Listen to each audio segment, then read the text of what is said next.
everybody, we're back here again, this time on a rainy Tuesday morning, Tuesday afternoon even. It's 4 o'clock, back for bringing the Skills Centre to your home live videos. Now, we've got a project to do today. If you remember though, last Thursday we were making some palm pots, that fan palm, and I showed you one of the lumps and how to convert it. Well, that lump has now been converted. I've got 9 bowls and pots made out of it. These are now all going to dry, so probably, I don't know, if we're still doing this in another sort of 2 months time, you'll be able to see me converting these into dry finished pots. So that was the largest one, right the way down to the tiny little dinky ones there. So if you've got any of this, you want to convert it. It's a very quick drying timber, looks beautiful and really open for colouring as well. I have had a few pictures sent in to me, by the way, on Instagram of people that have turned this week. So it's the message is getting out there. It looks like people are listening to what we're saying. So fantastic work. So I'm just going to get these out of the way, and then we're going to show you what we're going to do today. Today's quite sort of a nice one because it's a usable item.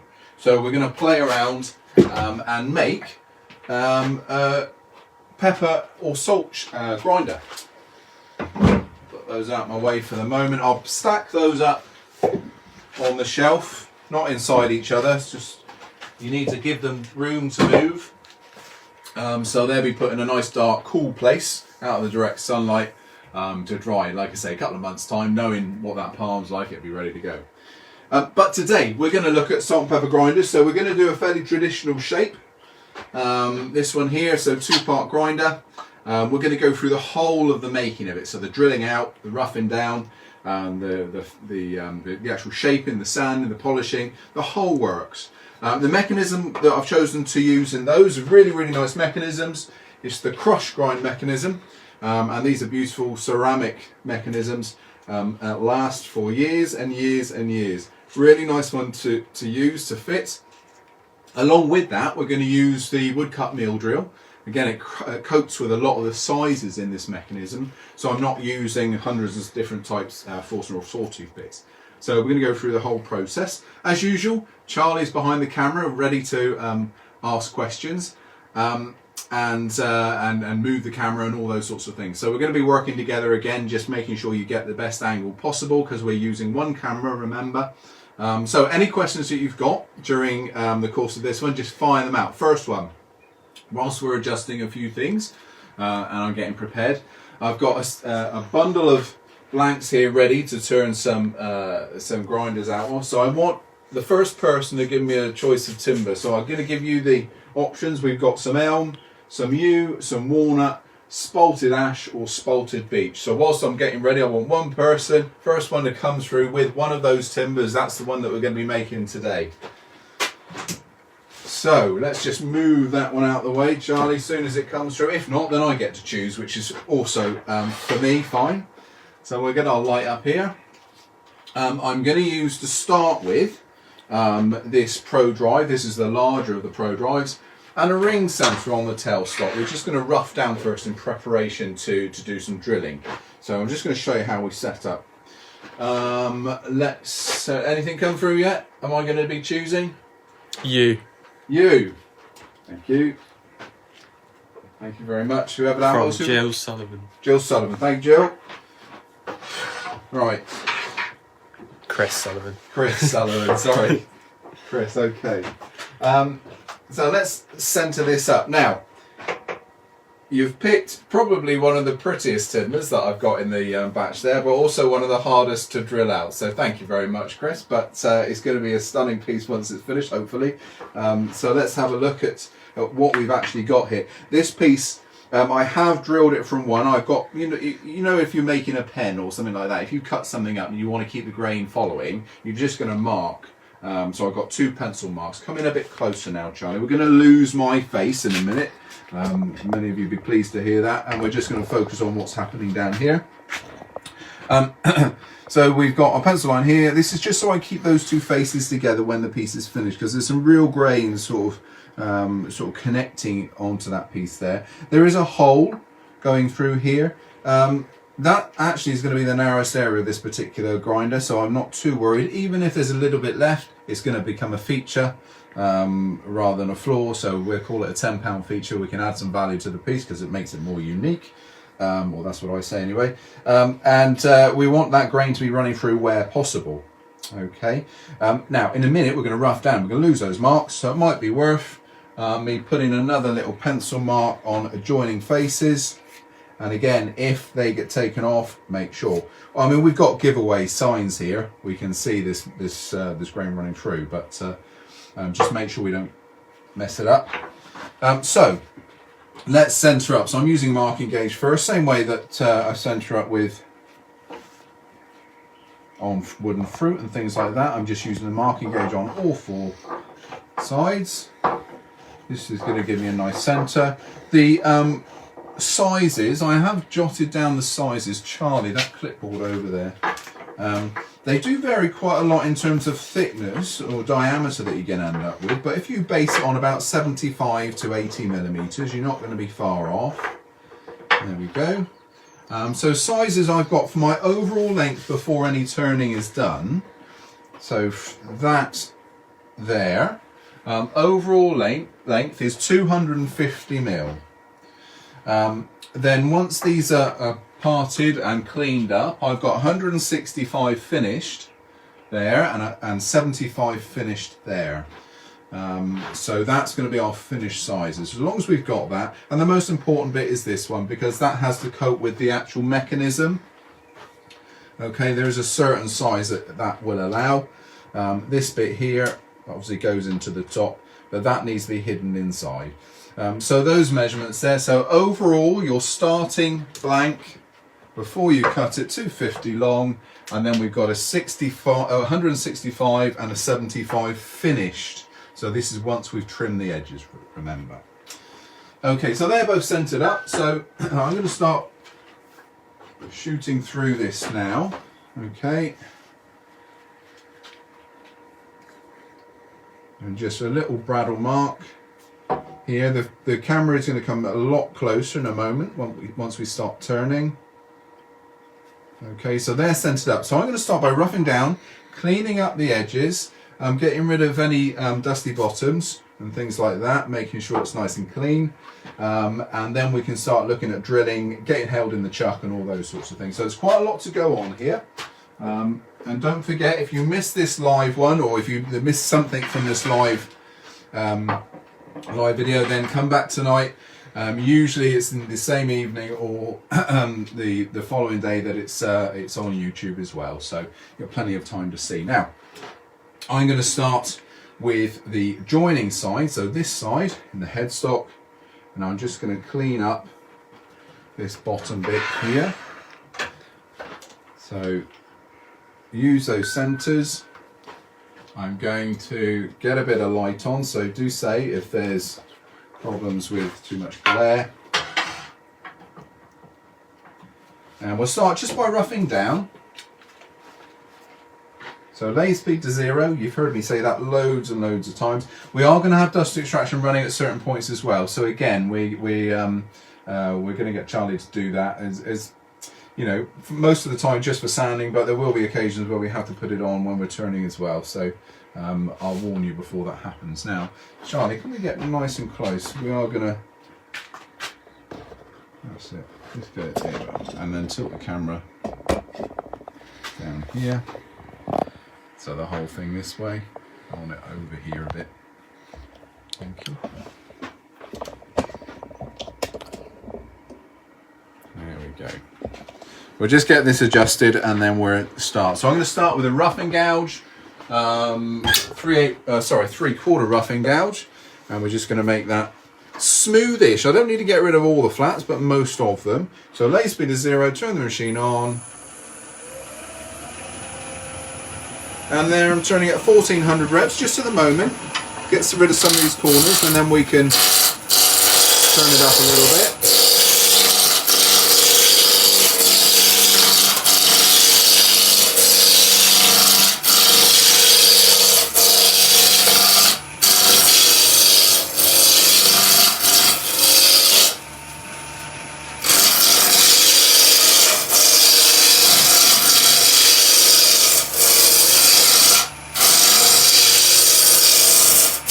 Okay, so this was just under the 75mm blank. So I'm just gonna tidy that up. It doesn't matter if you're not fully roughed down, remember, because we're gonna hold this in the we'll hold this in the chuck in a second. So you can see there's flats there. That doesn't matter as long as it's almost there. I'm just going to tidy up that end just with a parting tool now. So standard 1/8 or 3mm parting tool. Just parting off, cleaning up. I'm using the side cut, almost like cramming off. Just a nice little side cut there. Charlie, let's have some dust extraction on just for a minute.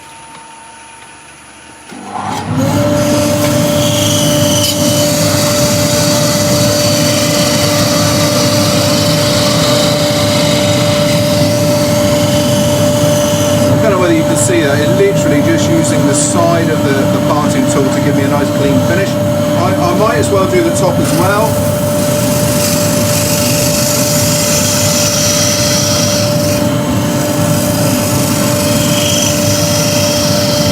There we are. And if you're batch turning, so if you saw the batch that I had behind me earlier, if you're batch turning and you get them all done to this stage before you move on.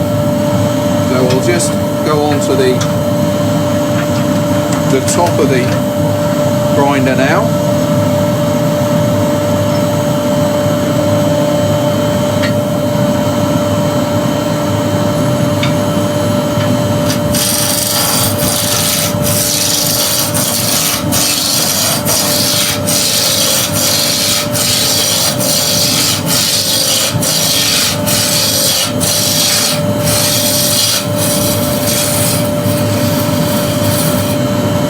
A little bit of a flat there. We'll do the same thing though, so we'll just tidy up those edges with the parting tool.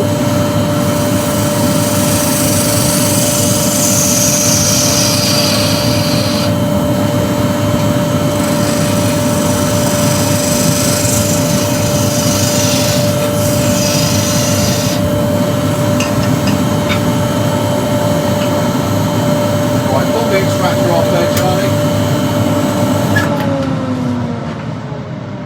There we are, stunning bit of timber.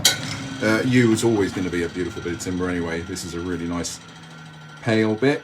A lot of this is going to disappear unfortunately, but...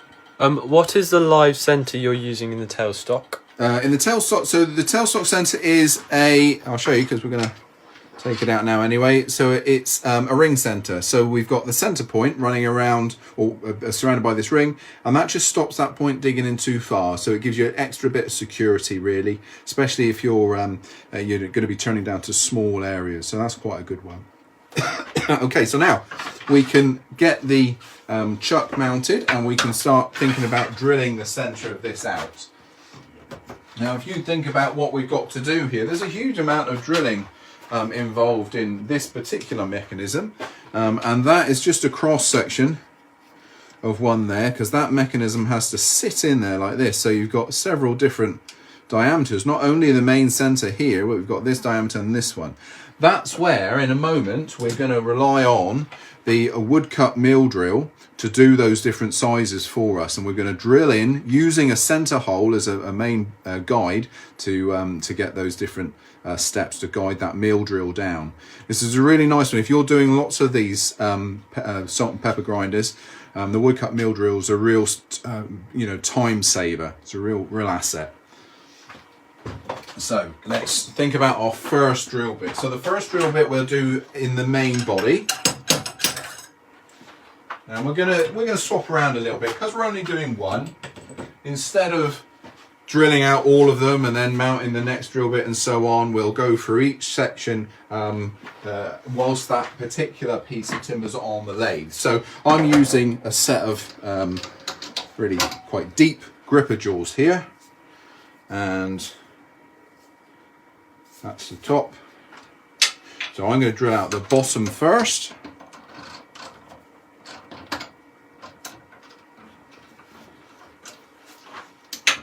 Make sure that's okay, running nice and smooth. I'm going to have this whilst I'm drilling it around about 800 to 900 revs. It seems to work. Now what might be good here Charlie, just for the moment, bring the camera around so we can see this edge here, because we're going to be looking at the mill drill in a minute. So to start with, we're going to add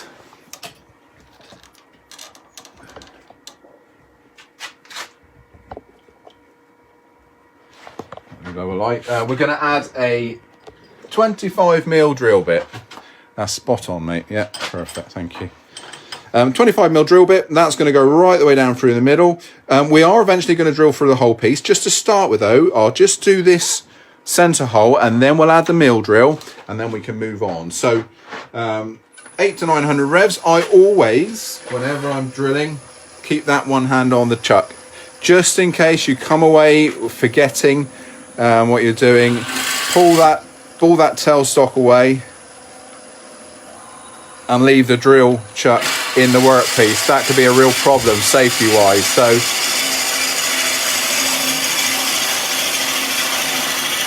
keep cleaning the swarf away. Make sure your drill bits are staying sharp. This one had a file this morning.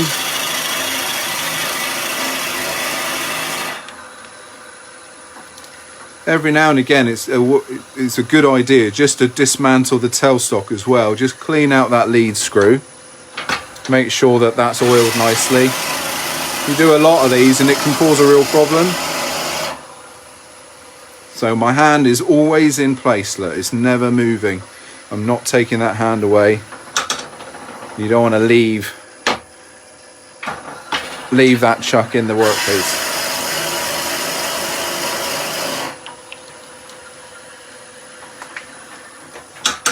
Just keeping that swarf nice and clear.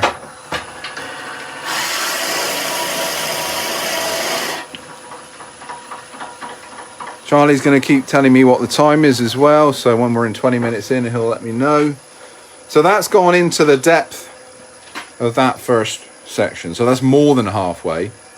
So that being done, we'll now look at the mill drill. So our first section, this is the bottom of the grinder. So we're now going to use the mill drill to do those two steps. Okay, we've just done the center hole, so now we want to do those two steps. So we're going to guide this in. The first cutter is going to start working fairly early on, and then the second cut is going to do the clearance cut. Now this is on a Morse taper.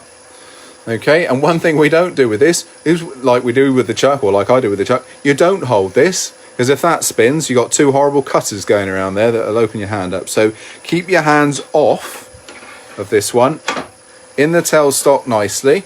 Now, if it starts to spin initially, don't worry too much, just advance the tailstock on and it should bind up. But before we start, I'm going to add a little bit of wax, and any of your polishing waxes will do. This is a little bit of Liberon polishing wax, and this is just a lubricant. It just helps stop it all from gripping. Now there's a line just here, you probably can't see it. That line is the depth I need to cut into. Okay, that's just right for the mill, for the crush grind. So we're going to advance that on. Wax is doing its job. Hand is well out the way.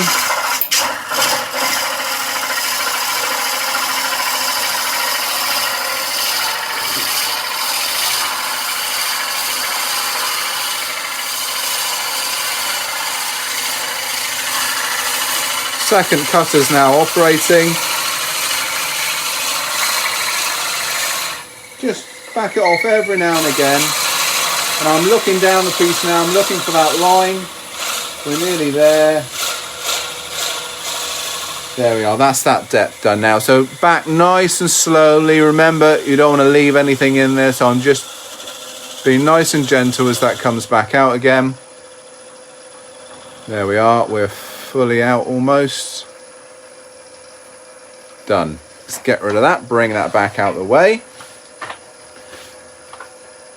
Stop that, let's clear away some of that debris, and you can see what we got. Now, that's in there, you could think about sanding this area up, because pretty much the last time we're going to get to that now. I'll take this out in a minute, I'll show you the hole that's left behind. In the meantime, whilst I'm doing that, I'm just going to take out the mill drill just for the minute. We're going to turn things over and drill another hole. So that's the bottom.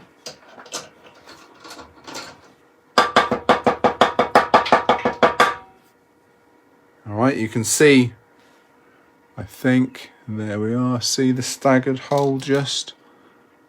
Yeah. Ah, one thing I've forgotten. That goes back in. One thing I've forgotten is, and this is quite an important section, if you're using a CrushGrind, you've got to have a recess in there. So what happens is there's a hook on the mechanism here. You can probably just make it out here. You've got another hook up here on the top. Now that has to register into something. It has to locate into a recess. Okay, so we're going to create that recess. There is a particular tool for that, and that one's made by Crown. It's particular for that CrushGrind. I've got my marks where I need to cut, so we're just going to cut a small recess. Same speed, we'll live with the same speed, and using that line that I've made,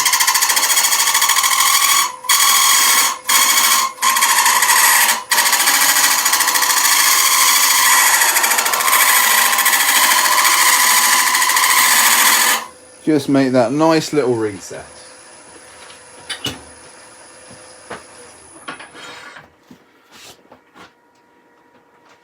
There we go. So now we can take that out and I can finish off that center hole. You probably won't be able to see that recess. Or you can actually. Just see it in there now. Now there's a little bit of fluffiness that can be sanded off as well whilst that's in there if you want to. But for the minute now we're just going to turn it over and do the next section.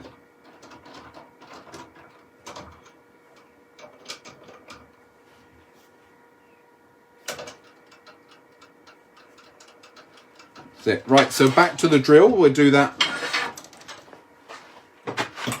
center hole again.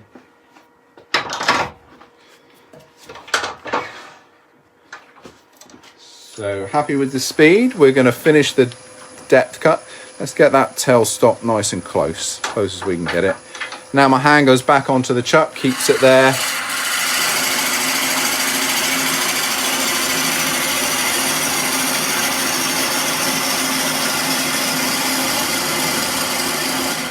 Clear the swarf regularly. I'm bullying this quite a lot, you just take your time. There's no rush.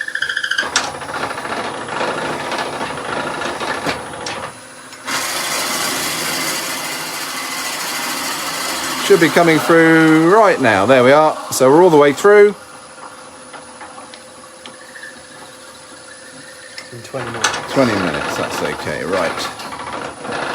There we are. Now, like, again, referencing pen making again, going back to that, the preparation is the biggest part of this. Once you've got all your batch done and prepped, the turning part's the easy bit. Now we're going to use the front of this. This is going to be our register for the top of the grinder. So just whilst you're there, so it's going to be this register here, and that's going to locate for the tenon on the top. That will slot in there nicely. So we've got the front cutter is going to cut out this area here now, and again this area here. Again, locating in that center hole that we've already just drilled. So again, a bit of wax if you want to. I haven't this time. Hopefully it won't screech too much. And you want to go in about 10-15 mil.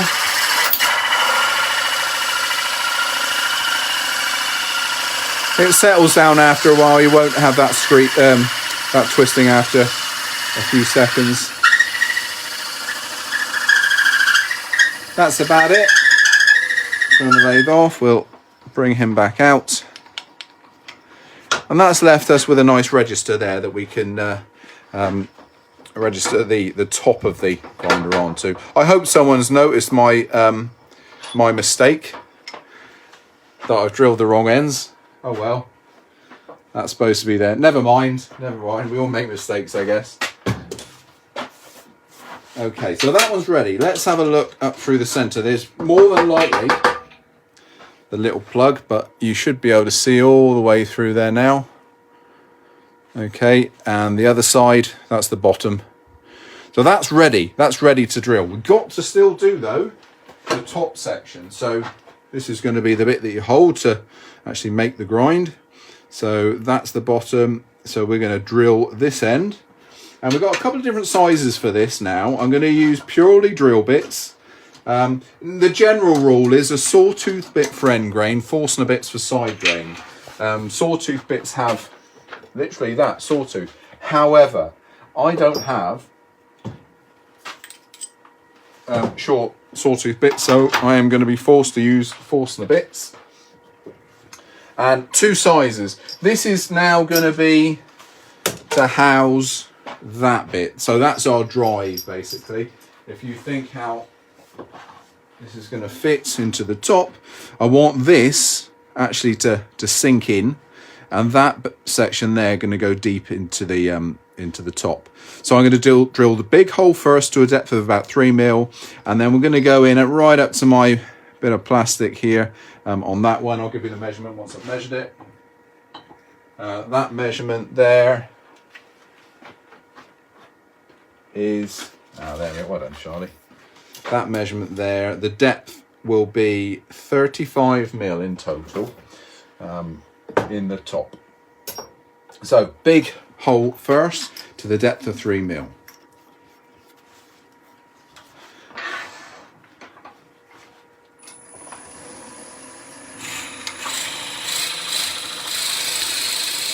Ish. There you are. That's it. That's a deep 3 mil. Where can you get a 42mm Forstner or sawtooth bit? Forstner, I haven't checked, but I would have thought we do one in the Axminster catalogue. Have a look on their website. That's where I get, obviously, I work for Axminster Tools, so I get all my gear from Axminster. I would have thought 42 should be an easy one. It's the irregular sizes which become problems. So if you asked me if you were looking for a 43, that might be a bit of an issue, I think. But I would check on there. Should be one in there. There we are. So now we're just going into that depth, about 35 mil. I know it's only shallow, but it's worth just clearing the swarf. You don't want to get that drill bit stuck, Forstner bit stuck. There we go. All done. Was there a specific reason? The person that asked that about the 42 mil, just repost your question if there was a specific reason. But if it was just trying to source that particular size, and that's where I think it should be.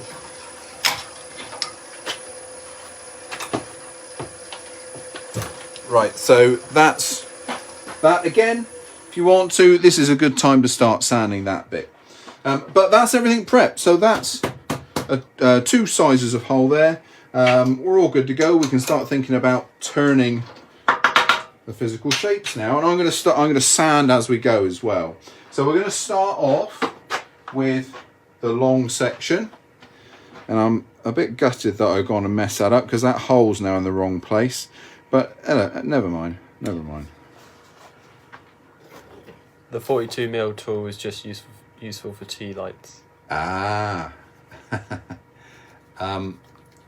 Yes. Now I use a lot of tea lights in Christmas carousels, Christmas pyramids, that sort of thing. And I'll be honest with you, yes, we do sell them. I'm a bit too mean to pay for one.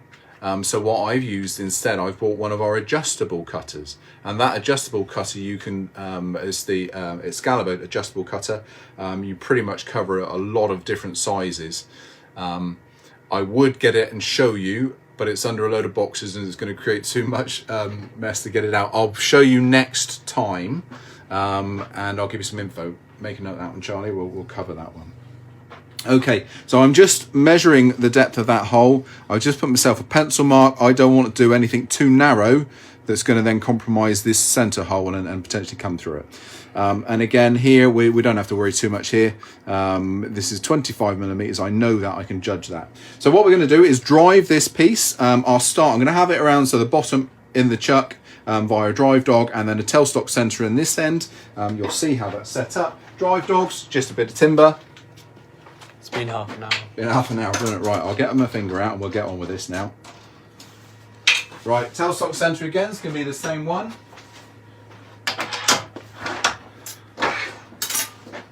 That goes on there. That's running true. Okay, so that's the nice little taper. That goes on there.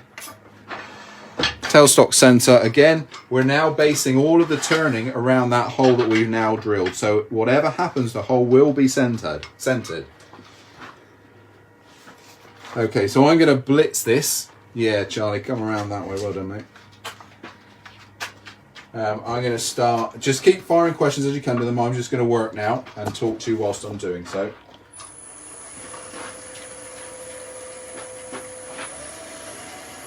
So that is the length of our bottom of the grinder. So let's rough down to cylinder.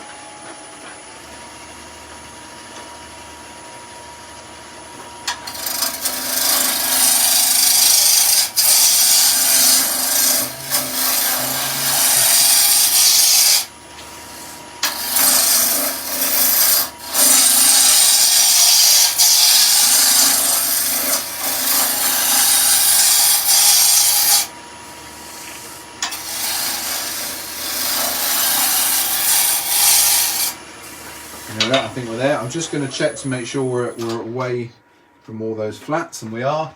Really pretty bit of timber this one again. So let's start shaping. Let's grab spindle gouge, skew chisel.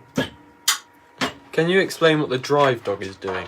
Well, so that's creating my drive force. It's a friction drive, as it were. So it's just a tapered bit of timber going into the hole. It's my only means of holding that that piece and making sure everything remains central. So my do not pass line is there. Nice big base. Let's take out some of the waste.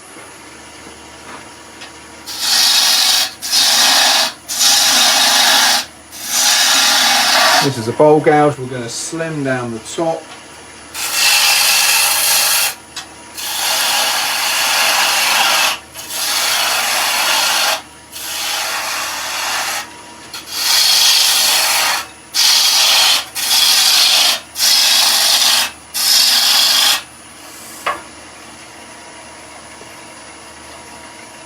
Clean up what will be the bottom, so just using the skew to give me a nice finish.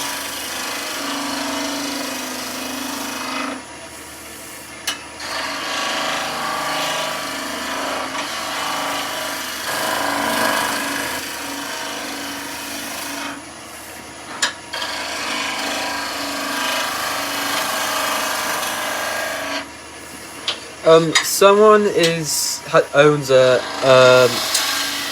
lathe that spins at 3,000 revs, but is thinking of upgrading to one that spins 2,000. Would that be a problem?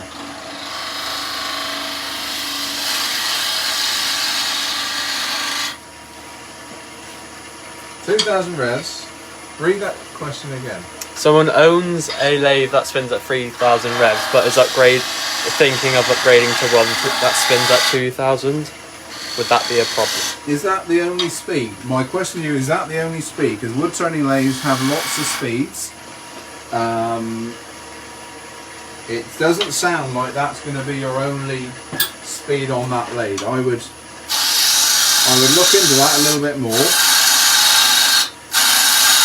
This lathe, for instance, this has two belt settings, a high and a low ratio, and it runs pretty much, I can get speed ranging from 50 right the way up to 3,750, and all the variations in between that. So to have a lathe that's fixed at that speed, I'm not sure.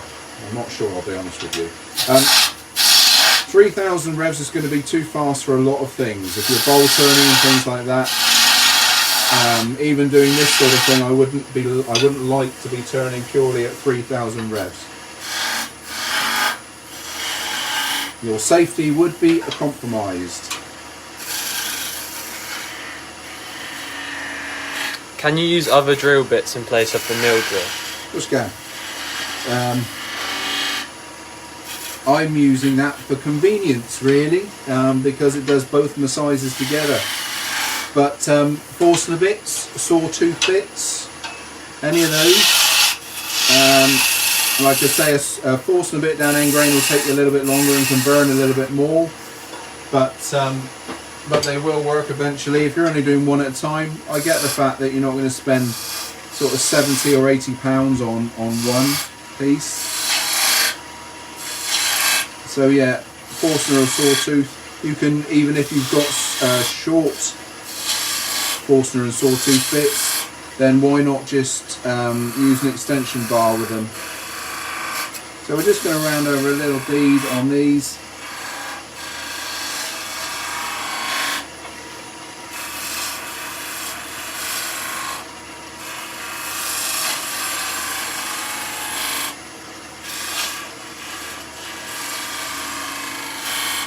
There we are, and just dot the bottom of the bead. This makes the bottom of the bead ping out a little bit more, and then we can start just a nice little cove.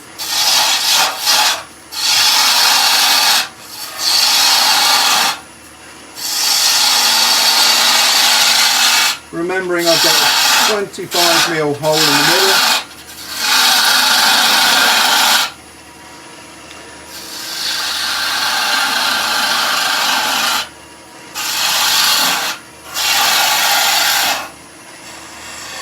How many different sets of calipers do you have, and which are your favourites?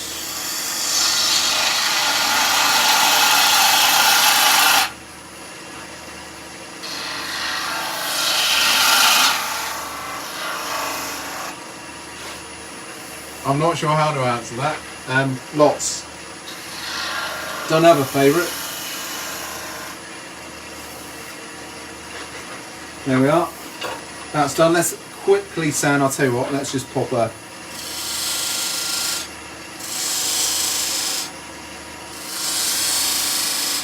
Are the Foster Wave bits as good as the sawtooth? Yes, they are, but they're for different things. The Forstner bit is for side grain. It's designed to cut, whereas sawtooth bit's got chisel tips. It's designed to chisel out the end grain. So yes, brilliant, but they are meant for different things. Okay, I'm going to quickly sand. So dust extraction is going on. I'm going to sand from a 150 grit to 400 grit, and that'll be enough. Yes. So go for it, Charlie. Let's get some sanding going.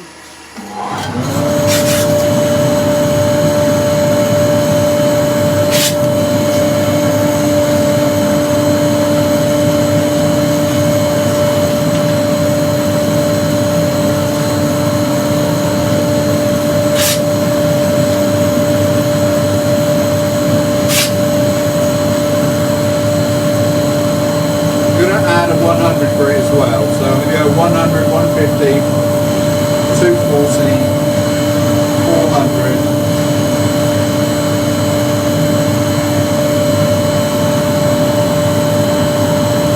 Can you recommend a lathe for a beginner?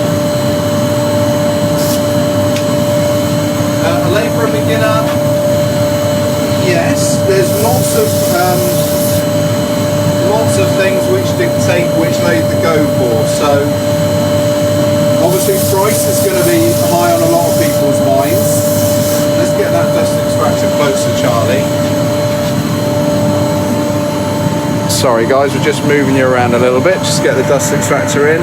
This is horrible stuff.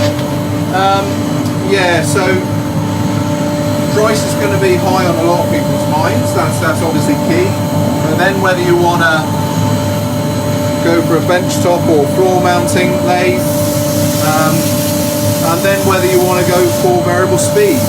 So if you're thinking about, you're not quite sure, you want to give it a go, you don't want to spend a huge amount, go for a bench top craft version, craft lathe.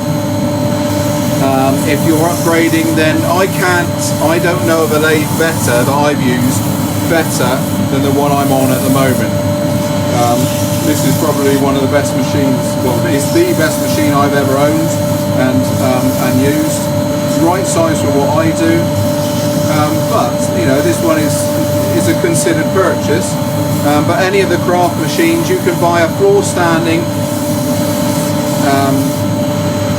meter between centre lathe for under £500. So that would probably be one of the better ones to start you off. 5 minutes.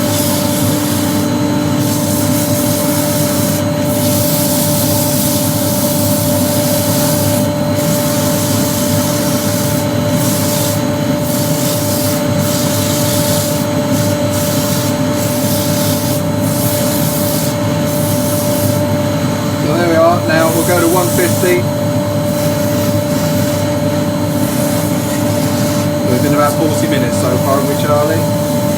We always try, guys, to keep this under an hour. Alright, so that's what we're going to go for. We're going to keep this under an hour.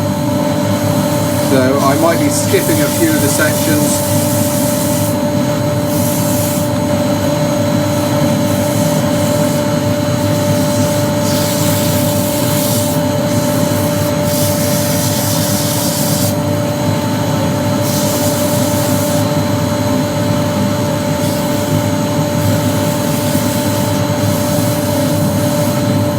Don't worry, if you have questions, on Thursday we're going to do another Q&A session.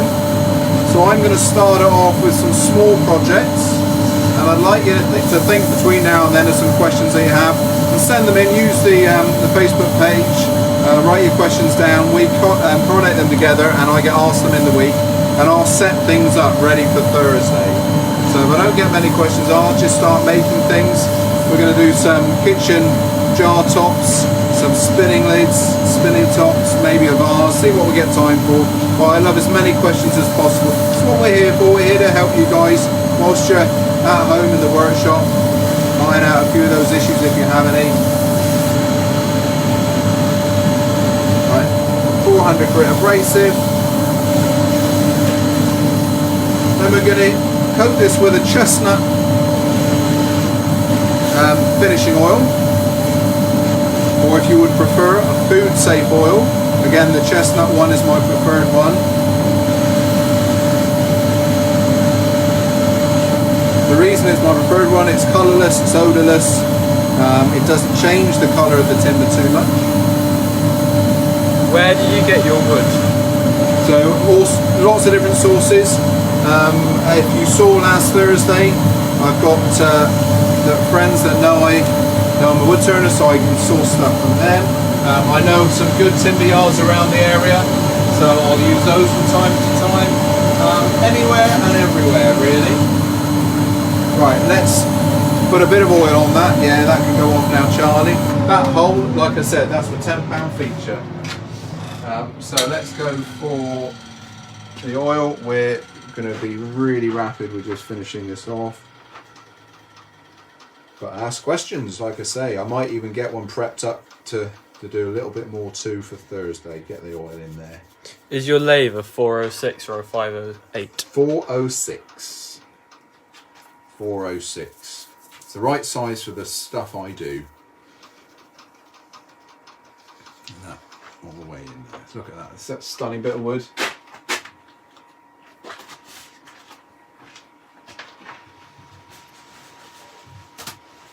Right, we'll just wipe off the excess just for the minute. Never let finishing oil or any finish really pool on the surface. It all becomes sticky. You don't want to have a sticky surface to the timber.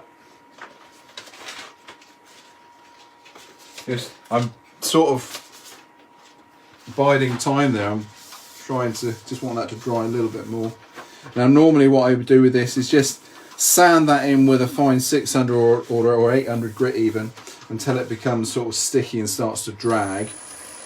But here we're just going to carry on, rush through it. I would then tend to put another coat on, maybe tomorrow, put another coat on, give this 24 hours, another coat, another 24 hours, and give it a good buff on the buffing wheel. How long have you been wood turning? I'm into my 37th year. Professionally, I left school and became an apprentice at 16 and done 5 years as an apprentice turner, production turner. I started for Axminster Tools 22 years ago now, and I teach, demonstrate, travel, write about wood turning. That's what I've done all my life. And what dust extractor is it? Do you know? Now, someone asked me this question. It's an Axminster dust extractor. Yes, I do know. And whilst I'm fiddling around, Charlie's going to look to which dust extractor it is for me. There we are. The dust extractor is the AT60E with a fine filter cartridge on it. Whilst I'm moving this around, Charlie, do you just want to show the people with the camera the dust extractor, the AT60E.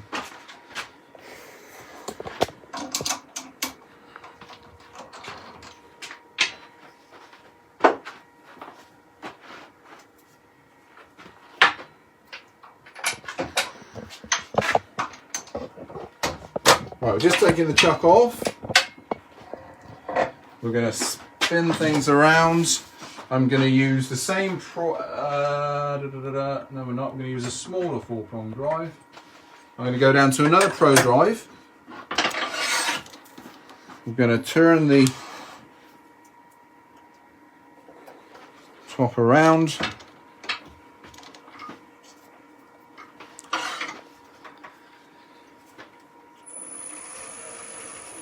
There we are, and I'm just going to use a smaller tool rest just to get in there. So this is now the top of our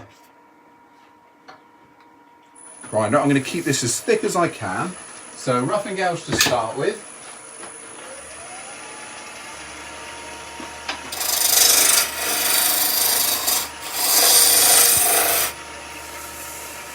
As a novice, how long do you think it would take to produce something like you've done?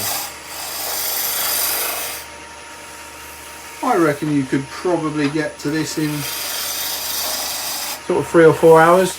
There's absolutely no need to rush. The only reason I'm rushing a little bit here is just to get this all in, the information into this 1 hour section. But no, you absolutely don't. Enjoy what you're doing. Don't rush it. Absolutely enjoy it.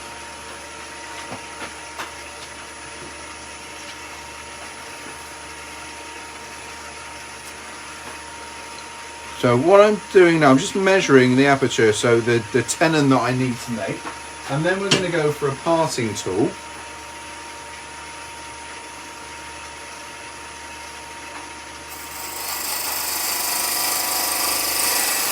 And to start with, I'm just going to do an oversized tenon.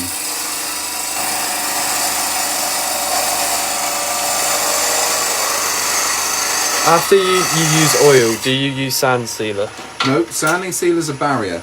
Sanding sealer will set and stop oil from penetrating, so you use oil or sanding sealer. Sanding sealer is generally a base for waxes and things like that. Okay, at the moment that's a little bit too big, so we're going to go back on again. A base for waxes, polishes, that sort of thing. If you're oiling, just oil. So let the oil sink in, the grain will rise up, and then when you put your next coat on, you're just going to denib it, just a very light sanding, this is with oil, and then put your next coat. That's almost, that's almost there. A little bit too tight at the moment. So we'll just take a light shaving off of that. Because you don't want the grinder screeching every time you go to use it. So just a little bit of, that'll do for the moment. Do you think the extractor is suitable for a garage-sized workshop? Yes, absolutely, it's perfect. I mean, my workshop here is 12 by 20, so that's probably garage size, I would have thought.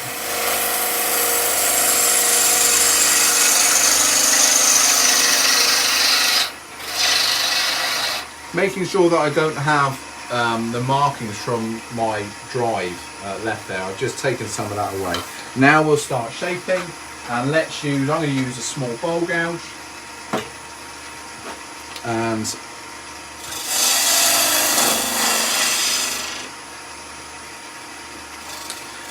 Do you think a Charnwood is a good machine? I have no experience with Charnwood machines. I live in my Axminster bubble because that's where I work. All of my machines materials are from Axminster. So I'll be open, absolutely completely open with you. Because I've never used one, I really can't comment on it.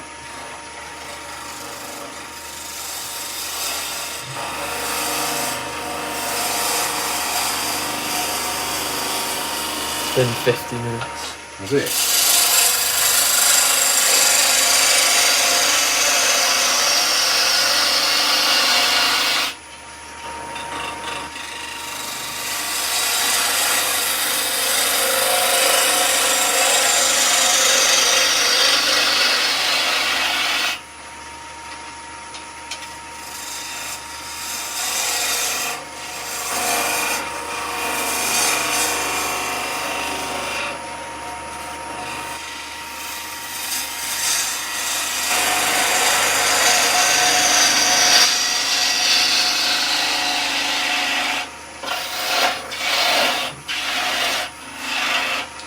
Right, okay, let me just do a little bit of sanding and a jiggle around on the lathe a moment.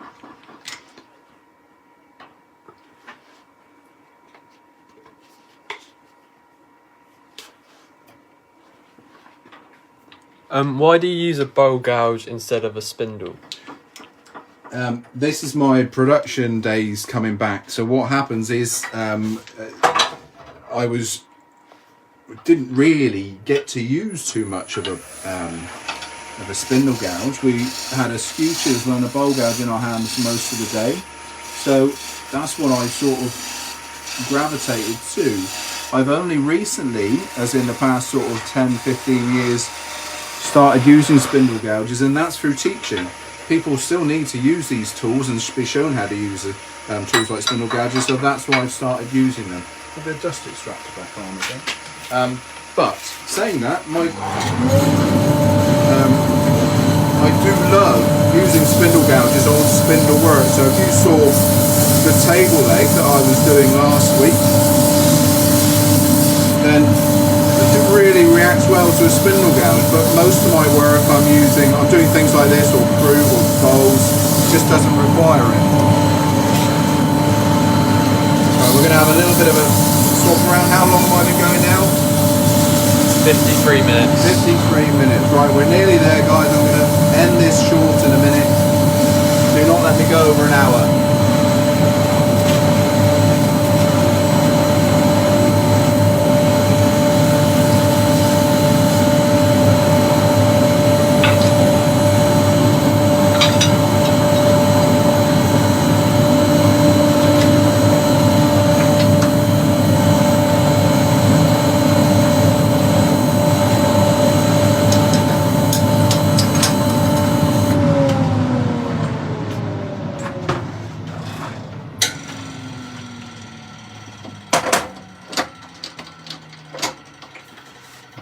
Right, I'm just going to flip this around. Just want to check to make sure that we're good. And because I'm right-handed, I want to be able to access the top.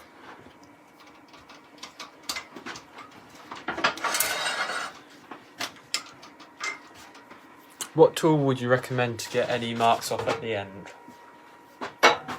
Any marks off at the end. So sanding, abrasive, that would be the one.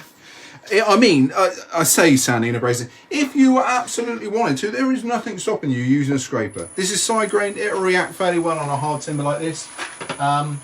Generally, once you've mastered the tools, skew chisels, bowl gouges, spindle gouges, you should get a good enough finish with those tools. Look, all I'm doing now, guys, is just going down as far as I dare with the skew. What do you use to sharpen your chisels? So at the moment I'm using slow speed bench grinder with a CBN wheel on one side, aluminium oxide on the other, and also a Tormek. I'm loving using the Tormek jigs.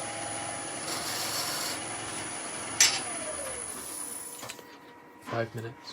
5 minutes to go. I reckon we could probably get most of that done. So let's just quickly sound that.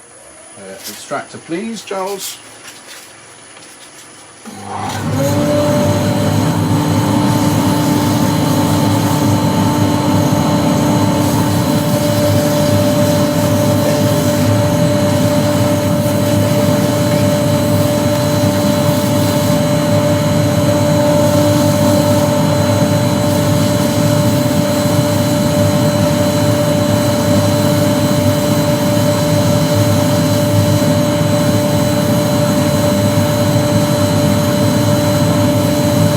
Right guys, there. I'm going to end that. I'm not even, just extract, please. I'm not even going to cut that off because this is going to set us up perfectly for the Q&A come Thursday. I've run out of time. There's a couple of things I want to say, but that's where we are so far. Let me take this off the lathe. Thursday, we're going to be able to cut this off, show how we can hold it to do that and finish it neatly. And then also inserting the mechanisms without damaging anything. There's a few little jigs that I've made up to do that. So I think that'll lead us into Thursday perfectly for our Q&A session. All right, Charlie, I think that's enough on the lathe for the minute. So once again, guys, I hope you've enjoyed that one. Sorry it's a little bit of a rush. I tend to talk a lot and obviously questions that come along as well. It's good to answer those. We'll finish that off on Thursday, like I've said, and we'll get everything inserted in there. So again, thank you so much for watching.